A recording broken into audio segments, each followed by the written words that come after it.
전혀 다른 뉴스 시작하겠습니다. 어제 새누리당 전당대회에서 박근혜의 입으로 불렸던 핵심 친박 이정현 의원이 새 당대표에 선출됐습니다. 선출직 최고위원 4명 가운데 3명도 친박계가 차지했는데요. 도로 친박당이 된 셈입니다. 전당대회 결과와 향후 전망에 대해서 이경태 오마이뉴스 정치팀 기자와 함께 분석해 보겠습니다. 이 기자? 네, 안녕하세요. 네, 어제 고생 많았습니다. 이정현 의원이 여당 대표가 됐는데요. 총선 패배 이후 새누리당은 사실 반성과 혁신을 내세웠었잖아요. 전당대회 결과가 이렇게 되면서 결국 반성과 혁신이 퇴색된 모습입니다. 총평부터 해주시죠. 이 기자? 네, 네네. 여보세요? 네네. 안 들리시나요? 예, 이제 들립니다. 네. 예, 도로 전대 결과 총평을 해보자면요. 네. 도로 친박당과 비박 대권 후보에게 드려진 먹구름으로 정리할 수 있을 것 같습니다. 비박계는 김용태, 정병국, 조호영 후보가 단일화를 하면서 후보를 하나로 집중시켰고, 네. 김무성, 오세훈, 남경필 등 비박계 대권 주자들이 직간접적으로 지원 사격까지 했었거든요. 여기에 한성규 후보가 원박, 그러니까 멀어진 친박이라는 점을 감안하더라도 네. 일대 다수의 싸움을 펼쳤는데 진 겁니다. 그러니까 비박 쪽의 참패라고 할 수 있고요. 네. 최고위원 경선 역시 친박 3명, 비박 1명이란 결과를 가져왔습니다. 결국 친박이 확실하게 당권을 장악했다, 이렇게 볼 수 있을 것 같습니다. 참 비박계가 힘을 어떻게 보면은 집중시켜서 대응을 했는데 친박에게는 상대가 되지 않았다, 이렇게 저희가 볼 수가 있습니다. 오늘 제가 아침 신문을 보니까, 조간을 보니까 다 이정현 대표가 신문 일면에 사진으로 장식을 하고 있던데, 근데 문구가 조금씩 다르더라고요. 보수 언론은 보수 정당 사상 첫 호남 대표다, 이런 점을 부각시켰고, 진보 언론은 이 대표가 친박이다라는 점을 강조했는데요. 자, 이정현 대표가 어떤 인물인지도 잠깐 정리를 해봐야 될 것 같습니다. 이 대표는 어떤 사람인가요? 물론 입지전적인 인물임은 확실합니다. 네. 전남 곡성 출신이고요. 1985년 동국대 정치외교학과 4학년 때 정계에 입문했습니다. 네. 당시 구용산 전 전남도지사가 1985년 민정당 총선 후보로 출마했습니다. 이 여당이죠. 네. 당시 여당인데 이 대학생이던 이정현 대표가 정치 똑바로 해라라는 항의 편지를 이 구전지사에게 보내요. 네. 그래서 구전지사가 그러면 한번 나랑 같이 일해보자라고 이정현 대표를 데리고 왔고요. 네. 그 비서를 거쳐서 민정당 특채로 보수 정당에 몸을 닫게 됩니다. 예. 민정당 최말단 간사로 시작을 해서요. 지금까지 정치를 해왔는데 네. 이번에 당 대표가 되면서 총 17계단을 승진한 셈이 됐습니다. 영남당의 예. 보수 정당에서 17번 승진할 수 있었던 것은 또 진보 언론들이 지적했듯이 박근혜 대통령의 연이 큽니다. 박 대통령이 당대표였던 2004년 때부터 이정현 대표가 좀 풀렸다, 이렇게 볼 수 있거든요. 탄핵 여풍으로 아무도 강주에 출마하려 하지 않을 때 이정현 대표가 강주, 서울에 도전을 했고 네. 낙선했습니다. 이를 박 대통령이 위로차 점심을 샀는데 당시 호남 포기 전략은 안 된다라고 이정현 대표가 입심을 푼 것이 점수를 얻었습니다. 그래서 수석 부대변인, 최고위원 등을 거쳤고 이번 정부에서는 정무수석과 홍보수석까지 지냈죠. 네. 이래서 양면적 평가가 존재합니다. 새누리당의 비주류 중인 비주류인 호남 출신으로 성공한 실력을 갖췄다. 그리고 박 대통령 없이는 현자리에 올려설 수 없었던 인사다. 이런 평가입니다. 17계단을 승진했다, 이런 점들이 부각되고 있는데, 사실 박 대통령이 없었으면은 지금 이 자리에 있을 수 없다, 이런 것도 맞는 얘기고요.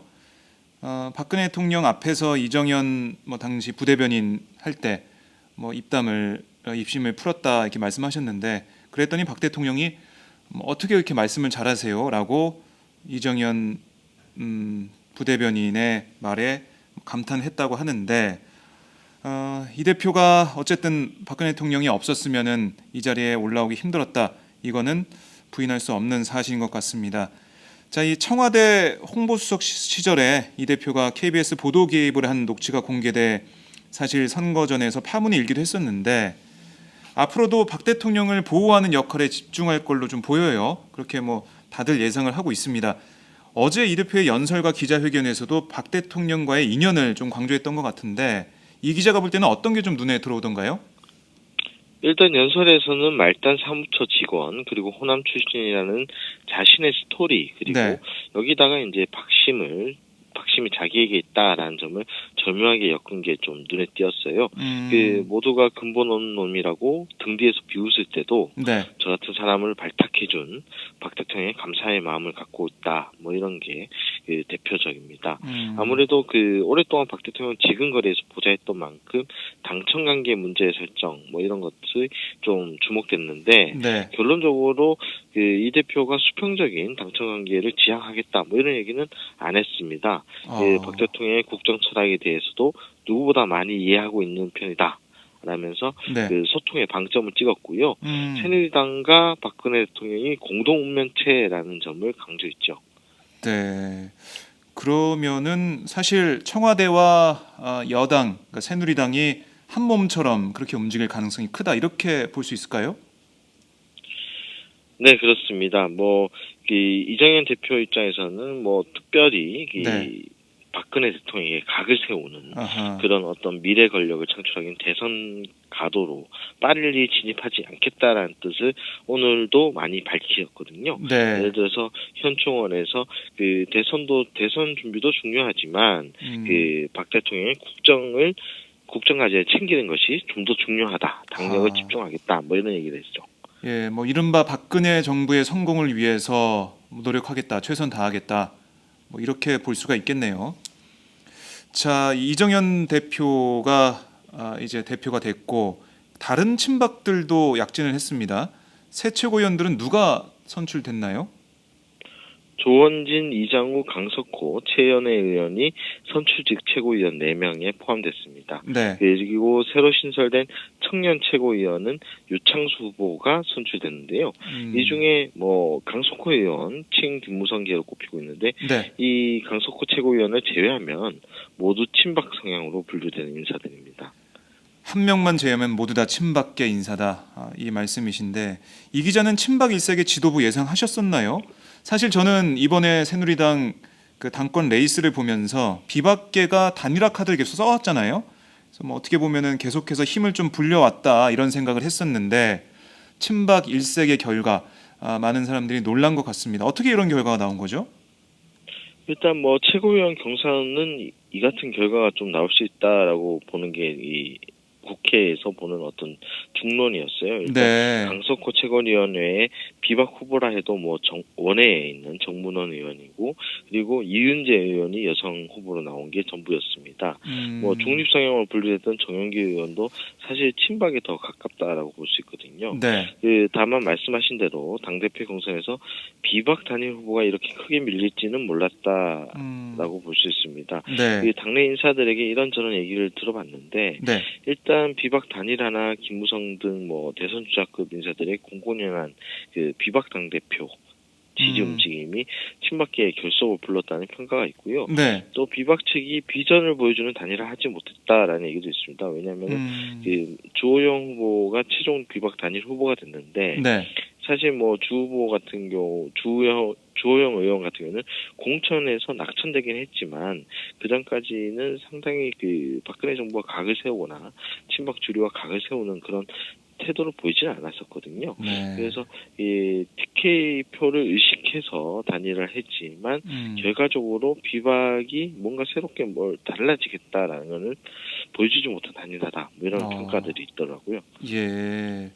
그러니까 변화와 혁신을 보여줄 수 있는 그런 비박계 후보가 나오고 비전을 제시했으면 결과가 달라질 수는 있었겠지만 그런 내용이 없었다는 거죠. 네, 그렇죠. 네, 어떻게 보면은 뭔가 정치 공학적인 단일화를 해서 비박계가 세를 불렸는데 그게 오히려 친박의 단결 뭐 이런 역습만 좀 불러왔군요. 자, 어제 박근혜 대통령 이 모습도 좀 저희가 짚어봐야 될 것 같은데요. 빨간 옷을 입고 전당대회에 참석해 축사를 했습니다. 이런 점도 선거 막판 친박 후보들에게 도움이 됐을까요? 어떻게 보십니까? 뭐 박근혜 대통령이 빨간 옷을 입고 전대에 참석한 거는 2년 전에도 마찬가지죠. 아, 예, 김무성 예. 대표가 그때도 선출됐었는데요. 다만 달랐던 거는 2년 전과 달리 박 대통령이 연설 후에 네. 회의장을 한 바퀴 돌고 나갔어요. 이런 점들이 좀 주목해서 보였고요. 예. 그리고 축사 내용도 2년 전에 비하면 상당히 현 시점과 결부돼서 좀 비박에서는 달갑지 않은 메시지였다. 그러니까 친박 책임론을 사실상 우리가 서로 반목해서는 국민의 신뢰를 다시 얻을 수 없다 이런 메시지를 던지면서 비박 측에서 전대 기간 내내 내셨던 총선 참패에 대한 친박 책임론을 좀 나쁜 것, 잘못된 것으로 규정했거든요. 예. 그래서 이런 것들이 현장에서 어느 정도 영향을 미쳤을 것이다. 그러나 아시다시피 이 당대표 경선은 선거인단 투표 70%와 네. 여론조사 30%를 합산해서 이루어져요. 그리고 지난 7일의 사전 선거인단 조사에 투표에서 네. 실질적으로 어제 있었던 전대 현장 투표보다 훨씬 많은 숫자들이 투표를 해서 이미 승패는 갈려져 있었다 이렇게 보는 게 맞거든요. 여론조사 역시 그 전에 맞춰졌고요. 네네. 그래서 이미 표 차이가 보시면 1만 표 이상 났습니다. 그런데 그렇죠. 현장에 있었던 대의원들 투표를 모두 합쳐도 9,100표 정도 되거든요. 네. 그렇기 때문에 분명히 박근혜 대통령의 메시지가 막판 표심에 영향을 미쳤으나 이미 대세가 좀 기울어져 있지 않았을까 이런 생각을 해봅니다. 사실 박 대통령이 그 전에 청와대에서 회의를 주재할 때나 이럴 때 단결, 단합 이런 걸 강조해 왔죠. 사드 전국에서. 그리고 우리가 힘을 모으자 이런 메시지를 계속 던졌는데 어떻게 보면 그때부터 친박계를 지원하는 당원들, 국민들의 힘을 좀 모아왔다 이렇게 볼 수도 있나요? 어떻습니까? 저는 그렇게 보진 않고요. 네. 왜냐하면은 청와대에서 했던 공식 메시지는 대야당 메시지, 그러니까 야권에 대한 메시지라고 볼 수 있고, 네. 왜냐하면은 어제 전대 축사에서도 보면은 야당에 대한 비판과 새누리당에 대한 메시지가 따로 나와요. 그러니까 구분해서 봐야 된다고 생각하고요. 네. 오히려 박근혜 대통령이 사전에 어떤 힘을 발휘했다라고 보는 거는 공천에서부터 시작됐다 이렇게 봐야 되는 거겠죠. 네. 이 총선 공천 이후에 당의 어떤 주요 인적 구성이 친박 위주로 확실히 구성되어 있기 때문에 네. 친박이 힘을 받을 수 있는 형국이고요. 그래서 이것이 당내 선거라는 점을 감안할 때 친박 쪽에서 아무래도 힘의 우위가 있었고 이 비박 측이 어떤 친박 책임론 등 바람을 타고 역습을 가하려 했으나 역부족이었다. 이렇게 보는 게 맞지 않을까 싶습니다. 그렇군요. 미리 좀 준비가 돼 있는 구도였다 이런 말씀이신데 선거 막판에 오더 투표 논란도 있었잖아요. 이거는 어떻게 된 거였습니까? 네, 오더 투표 논란은 양측 모두가 내놨었던 건데요. 이정현 후보에 대한 어떤 오더 투표 정황은 그때 당시 이제 비박 단일 후보뿐만 아니라 범친박으로 분류되는 이주영 후보 측에서도 문자 메시지를 공개했습니다. 그러니까 이정현 후보를 당대표로 밀어야 된다라는 오더 투표가 친박 주류를 중심으로 벌어지고 있다라는 게 당시 이주영 후보의 주장이었고요. 반면 이주영 후보가 이정현 후보에 대한 이야기만 한 것도 아니에요. 비박 측에 대한 오더 투표도 있다. 그러니까 주호영 후보와 최고위원 후보인 강석호 그리고 청년 최고위원 후보였던 이부영 등은 패키지로 함께 찍어야 된다라는 오더 투표도 있다. 이런 얘기 있었거든요. 그러니까 막판에는 확실히 개파세 대결로 갔다라는 게 오더 투표의 진이겠지요. 네, 그렇습니다. 개파 대결이 결국 새누리당 차기 지도부에 큰 영향을 미쳤다 이런 말씀이신데요. 청와대는 어쨌든 이정현 대표 선출이 반가울 것 같아요. 청와대 분위기는 어떻습니까? 표정 관리 중이라고 해야 할까요? 어쨌든 친박이 당권을 장악하면서 당청 관계가 친밀월 관계라는 평가까지 이제 이미 나오고 있는 만큼 청와대 분위기는 긍정적입니다.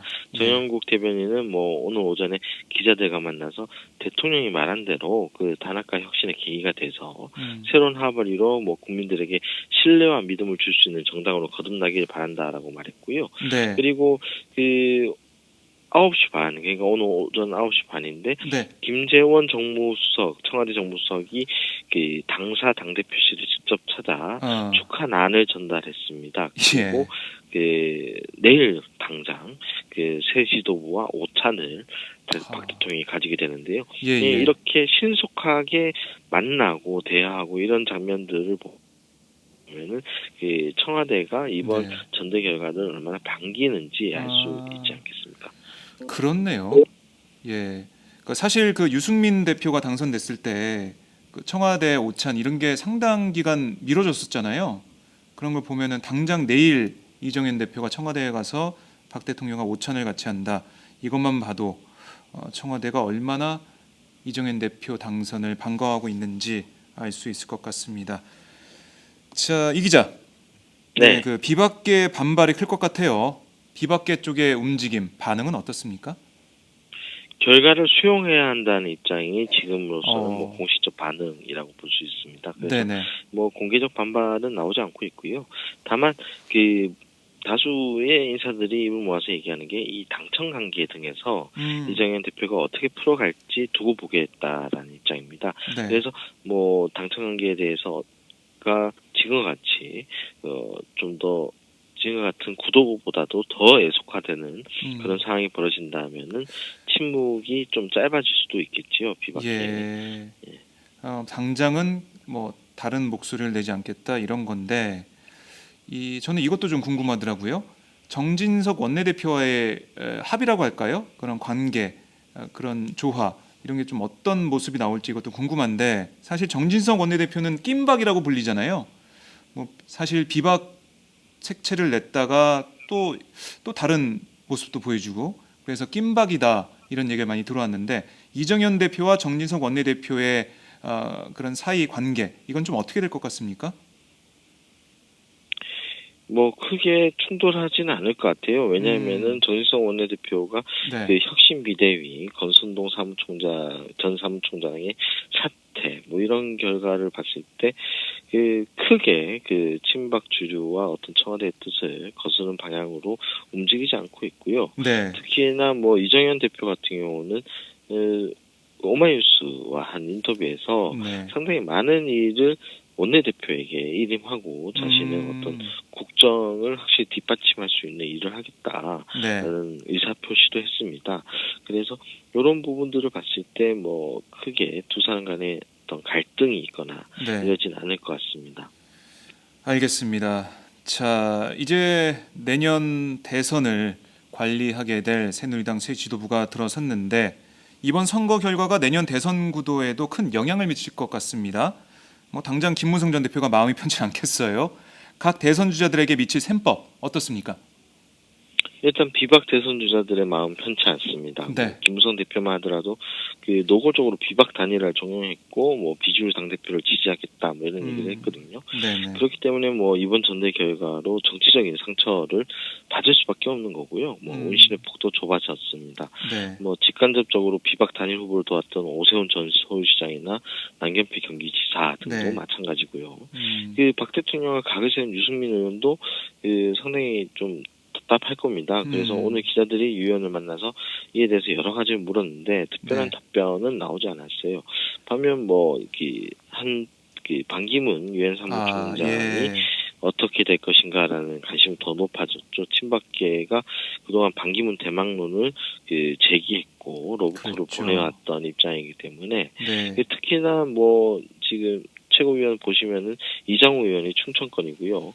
그리고 최은혜 의원도 비례대표긴 하지만 그 19대 총선 당시 대전에서 출마했던 충청권 출신입니다. 그래서 그 당내의 어떤 충청권의 목소리가 좀 커졌고 이런 것들이 좀 반기문 대망론에 또 탄력을 붙이지 않을까라는 생각을 해봅니다. 그렇네요. 보니까 다 셈법이 분명하군요. 반기문 사무총장 같은 경우는 이제 당 지도부에 충청권 인사들도 있고 친박계 지도부가 어떻게 보면 당권을 잡았으니까 좀 반가운 면이 있겠고 김무성, 오세훈, 남경필, 유승민 뭐 이런 박근혜 대통령과 각을 세워오고 비박계 목소리를 대변해 온 이 후보들은 앞으로의 여정이 순탄치 않을 거다라는 생각이 듭니다. 이정현 대표 같은 경우는 이 내년 대선 앞두고 후보들을 뭐 어떻게 인재들을 어떻게 영입하고 뭐 이런 얘기, 구체적인 얘기는 좀 한 게 있나요? 어떻습니까? 이 뭐 전대 선거를 뛸 때만 네. 언론 인터뷰 등을 통해서 밝혔듯이 모두가 나서서 경쟁할 수 있는 공정한 경선판을 만들겠다. 네. 그 슈퍼스타 K 같은 그런 아하. 판을 만들겠다. 뭐 이런 식으로 얘기를 했었거든요. 예. 그래서 특별히 뭐 어떤 자기가 의사표 개입을 해서 뭐 특별히 친박 후보를 만들겠다 뭐 이런 의중은 보이지 않아요. 네. 다만 이정현 그 당대표가 저희 후보 시절에 오마이뉴스랑 한 인터뷰를 보면은 은혜를 잊은 자에 대한 어떤 그 자신의 그 네. 부정적인 생각을 얘기를 합니다. 이런 표현들이 사실 유승민 의원을 겨냥한 게 아닐까라는 예. 생각이 좀 들어서 네. 예, 어쨌든 비박계 당권 주자들 입장에서는 좀 달갑지 않은 상황이다. 뭐 이렇게 볼 수 있죠. 알겠습니다. 오늘 새누리당 지도부 첫 회의가 있었는데요. 어떤 얘기가 나왔나요? 이정현 대표는 뭐 자신의 슬로건인 성기는 리더십을 재차 강조했고 뭐 인사를 천천히 하겠다 뭐 이런 입장을 밝혔고요. 네. 나머지 참석자들도 호남 출신 당대표 선출을 강조하면서 그 새 출발을 다짐했습니다.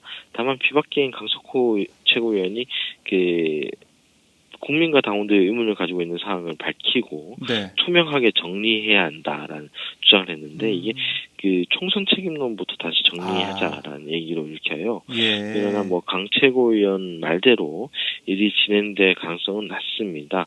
당장 비박계 다른 의원들도 현실적으로 불가능할 거다라는 생각하고 있고요. 예. 그 이정현 당대표도 그 오늘 기자들과 만나서 그 지금 일단 우리는 국민이 먹고 사는 문제, 네. 국가 안위에 관련된 문제에 우선 집중해야 한다라는 얘기를 했어요. 이것이 강석호 최고위원의 주장에 대한 질문에 대한 답변이거든요. 예. 그래서 뭐 진행되기가 어렵지 않을까 뭐 이런 생각을 해봅니다.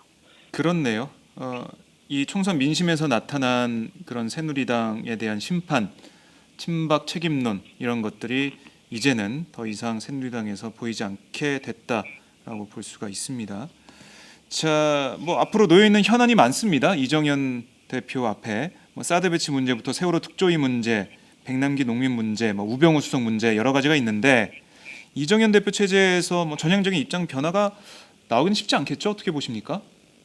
그렇죠. 뭐 네. 이정현 대표가 아까 말씀드렸듯이 뭐 지금 대통령의 국정 현안을 제대로 챙기는 게 중요하다. 여기에 당력을 집중하겠다라고 했거든요. 네네. 그래서 오히려 정부의 부담이 될 수 있는 쟁점에 대해서는 방어를 하고 그 노동사법이나 서비스산업발전기본법 등 정부가 원하는 입법 활동에 힘을 실어주는 어떤 네. 그런 운영을 할 것이다. 당부를 볼 것이다. 이런 생각이 들죠. 뭐 그래서 특별히 입장이 전형적으로 변했다. 뭐 이런 네. 그러니까 호남 출신 당대표가 선출된 것은 변하지만 당의 기본적인 스탠스는 오히려 변화하기 더 힘들게 됐다. 이렇게 보는 게 맞을 것 같네요.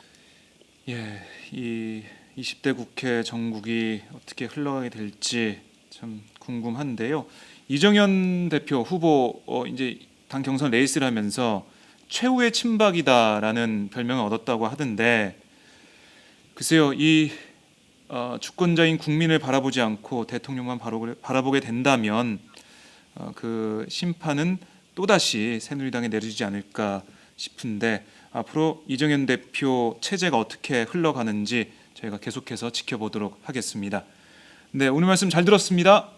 네, 감사합니다. 네, 지금까지 이경태 오마이뉴스 기자와 함께했습니다.